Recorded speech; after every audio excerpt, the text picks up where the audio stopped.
ఈ రోజు వీడియోలో నేను కిడ్నీ వ్యాధి గురించి మాట్లాడబోతున్నాను. 80% మంది రోగులు మూత్ర ఆపుకోలేని సమస్యతో బాధపడుతున్నారు. మూత్రపిండాల వైఫల్యానికి ఇది ప్రధాన కారణం. తక్కువ రక్తపోటు, తక్కువ ఆక్సిజన్ మరియు తక్కువ ఆహారం కారణంగా మూత్ర ఆపుకొనలేని మళ్లీ ప్రారంభమవుతుంది. నమస్కారం, నా పేరు డాపురు ధావన్. ఈరోజు వీడియోలో నేను కిడ్నీ వ్యాధి గురించి మాట్లాడబోతున్నాను.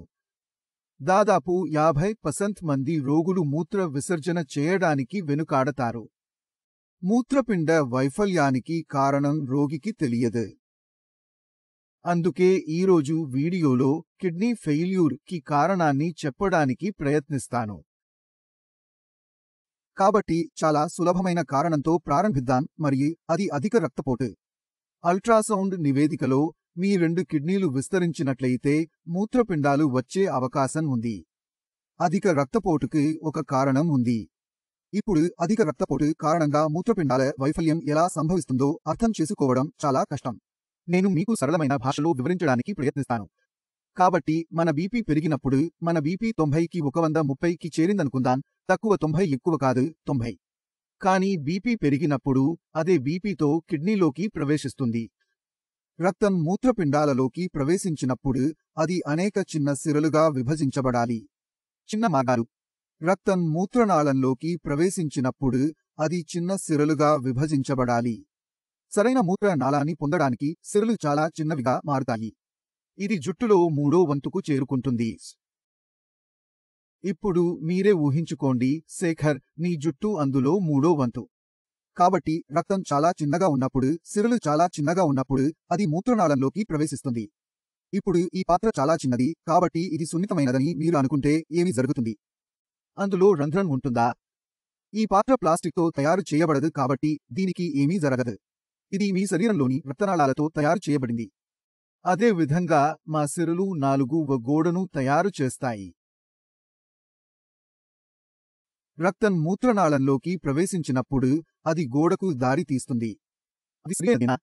దీని కారణంగా 4వ నౌకను మార్చడం ప్రారంభమవుతుంది. మార్పు చాలా చిన్నది. వారు రక్తాన్ని తట్టుకోలేరు, వారు బిగుతుగా ఉంటారు. నాళాలు బిగుతుగా ఉన్నప్పుడు ఏమి జరుగుతుంది? రక్తం మూత్రనాళంలోకి ప్రవేశించే విధానం చిన్నగా మారుతుంది. మూత్రపిండాలకు రక్త సరఫరా తగ్గడం ప్రారంభమవుతుంది. తక్కువ రక్తం కారణంగా మీకు తక్కువ ఆక్సిజన్ లభిస్తుంది, మీకు తక్కువ ఆహారం లభిస్తుంది. మూత్రపిండాలకు రక్త సరఫరా తగ్గడం ప్రారంభమవుతుంది. రక్త సరఫరా ఎక్కువగా ఉంటుంది, కానీ సరఫరా తక్కువగా ఉంటుంది. మూత్రపిండాలకు రక్త సరఫరా తగ్గుతుంది, కాబట్టి అది పెరగదు.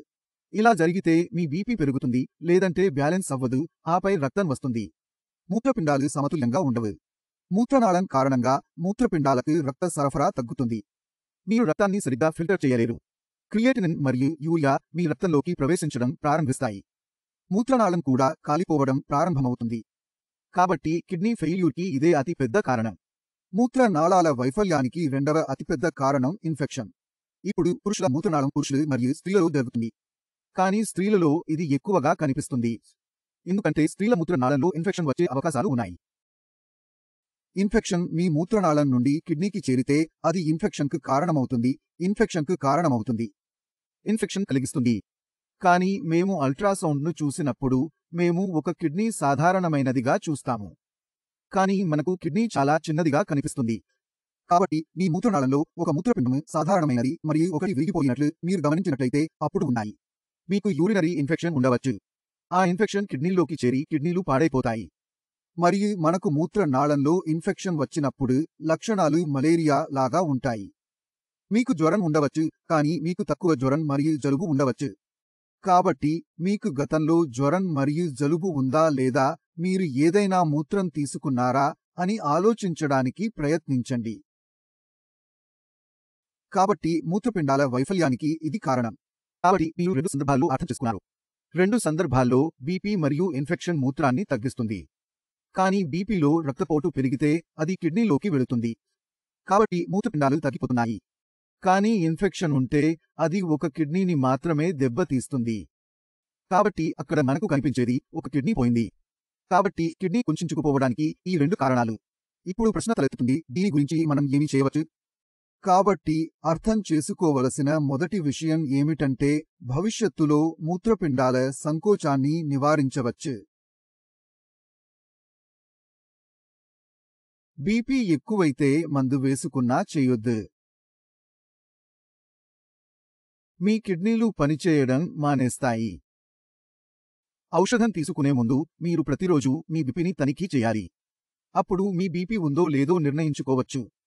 కిడ్నీ వ్యాధులలో నియంత్రణ మేము మా బీపీ సబ్నార్మల్గా ఉంచాలనుకుంటున్నాము. రక్తపోటు 120 నుండి 80 వరకు ఉంటే అప్పుడు రక్తపోటు 120 నుండి 80 వరకు ఉంటుంది. ఆరోగ్యవంతమైన వ్యక్తి. కానీ ఎక్కడ కిడ్నీలు చెడిపోవడం మొదలవుతుందో అక్కడ బీపీని కొద్దిగా తగ్గించే ప్రయత్నం జరుగుతుంది. మూత్రం కొద్దిగా విశ్రాంతి తీసుకోవచ్చు. మూత్రం కొద్దిగా మందు తీసుకోవచ్చు. కానీ దాన్ని తగ్గించలేము. యూరియా క్రియాటినిన్ మరియు యూరియా తగ్గకపోయినా మనకు ఎటువంటి హాని లేదు. ఎందుకంటే అది పెద్ద విషయం.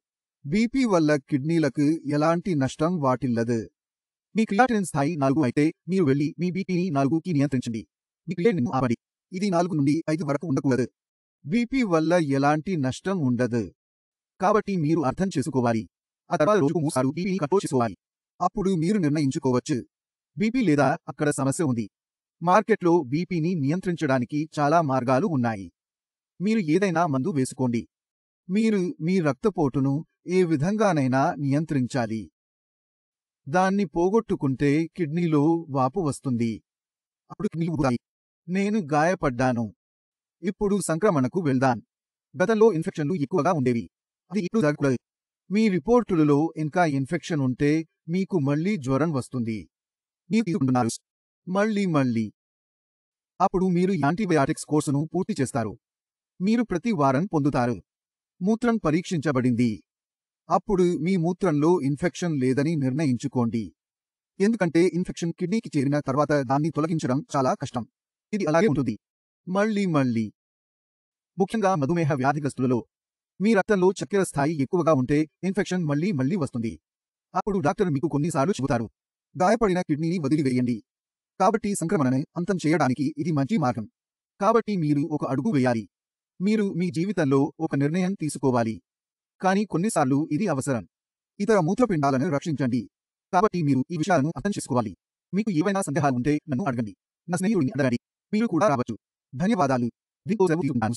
తదుపరి వీడియోలో కలుద్దాం. అప్పటి వరకు నమస్తే. మరింత సమాచారం కోసం www.ausho.comని సందర్శించండి.